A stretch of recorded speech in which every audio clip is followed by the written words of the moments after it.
Pada era tahun 70-an, becak Siantar pernah mengalami masa kejayaan. Saat itu populasinya mencapai 2.000 unit lebih. Namun seiring berjalannya waktu, populasinya terus menyusut hingga tinggal ratusan saja. Naik beca Siantar sensasinya bagai masuk ke lorong waktu dan tiba di zaman perang. Suara kendaraan tempur yang menderu dan goncangan yang dirasakan selama berkendara membawa kita seolah merasakan era kejayaannya di medan perang. Kehadiran beca Siantar di kota yang berjarak 128 km dari kota Medan ini berawal pada tahun 1958 saat anak-anak muda kota Siantar berhasil menghidupkan lagi mesin sepeda motor tua yang tidak terpakai dan jadi rongsokan. Tidak hanya bisa, sepeda motor tua lain seperti Norton, Triumph, dan BMW juga dimanfaatkan ketika itu. Tapi hanya sepeda motor perang produksi Birmingham Small Arms Company Inggris pada tahun 1940-an yang cocok dan efisien mengarungi topografi Siantar yang berbukit-bukit dan lolos dari seleksi alam. Motor tempur ini dibawa ke Indonesia oleh tentara sekutu untuk berperang dengan tentara Jepang sekitar tahun 1948. Beca ini, masa kejayaannya bisa diceritakan? Bisa Bang. Masa kejayaannya di tahun 74, di situ kita populasinya hampir 3.000 unit. Kisahnya saya ambil singkat saja. Ini mengalami regenerasi dan prosesnya mengalami 5 zaman. Zaman penjajah jelas ini unit kendaraannya adalah kendaraan penjajah, yaitu sekutu yang membantu Belanda untuk merebut jajahan yang mereka dikalahkan oleh Jepang. Kejayaan beca Siantar perlahan turun saat berbagai angkutan umum membanjiri kota pematang Siantar pada tahun 80-an. Dimulai dari masuknya sepeda motor buatan Jepang dan Tiongkok, disusul hadirnya mobil angkutan umum yang dapat membawa banyak penumpang. Hingga kehadiran angkutan umum berbasis aplikasi yang jumlah pengemudinya terus bertambah. Seiring maraknya angkutan umum yang lebih murah dan lebih cepat membuat beca Siantar kalah dalam persaingan. Satu persatu beca Siantar tidak lagi mengaspal. Sepeda motor beca pun banyak berganti dengan motor buatan Jepang dan Tiongkok. Hingga Januari 2023, jumlahnya hanya tersisa 106 unit.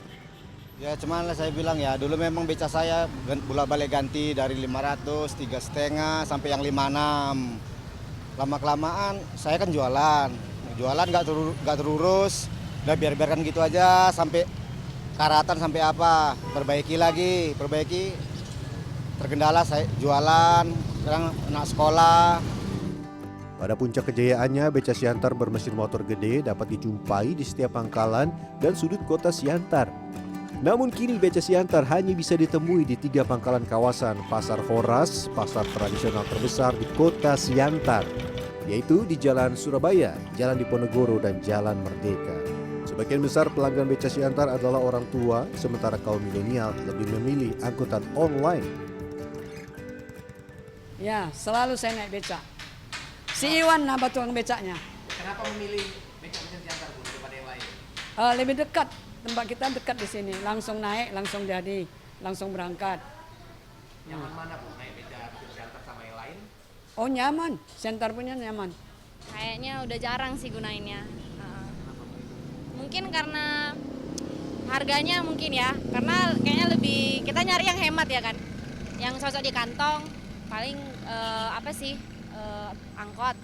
Tapi kalau misalnya mau cepet-cepet biar bisa gampang juga kan, sekarang lebih dipermudah dengan kayak Gojek online gitu sih. Beca Siantar nyaris hilang dari jalan protokol pada tahun 2000-an saat pemerintah kota di berbagai kota di Indonesia menerbitkan peraturan pelarangan beca bermesin tua, termasuk di kota Siantar. Larangan itu pun mendapat penolakan dari pengemudi beca, masyarakat pecinta warisan budaya beca Siantar. Alhasil perda itu pun akhirnya dicabut. Dan pada tahun 2021 DPRD Kota Pemantang Siantar mengeluarkan peraturan daerah untuk melestarikan beca Siantar. Pemerintah kota pun mendukungnya dengan program beca wisata. Rumah dinas Wali Kota Pemantang Siantar pun kini jadi tempat promosi dengan memajang sejumlah beca Siantar. Jadi kalau kita lihat becak BSA ini adalah suatu makhluk yang unik. Artinya beca yang digandeng dengan motor tua, motor gede yang memang sekarang tidak diproduksi lagi oleh negara asalnya, namun karena kearifan lokal becak-becak itu bisa dimanfaatkan lagi, bisa dihidupkan lagi mesinnya. Itu salah satu adalah dukungan dari pemuda-pemuda, anak-anak muda Kota Pematang Siantar, kearifan lokal yang mengutak-utik mesin itu sehingga dapat berjalan lagi, dan ini akan kita pertahankan kelestariannya. Salah satu hal yang membuat beca Siantar bertahan hingga kini adalah dijadikannya transportasi wisata di Siantar.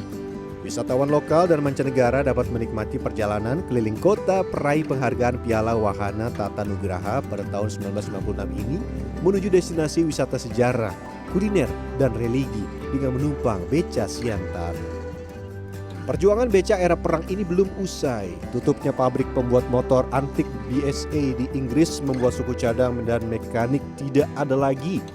Dan pemilik beca Siantar pun terpaksa bergantung pada bengkel lokal.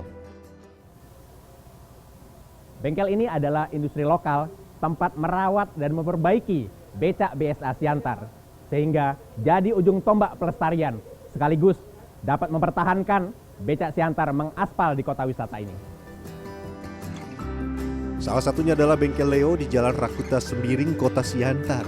Meski jumlah pelanggan berkurang, mereka tetap bertahan demi turut menjaga kelestarian kendaraan khas Siantar ini.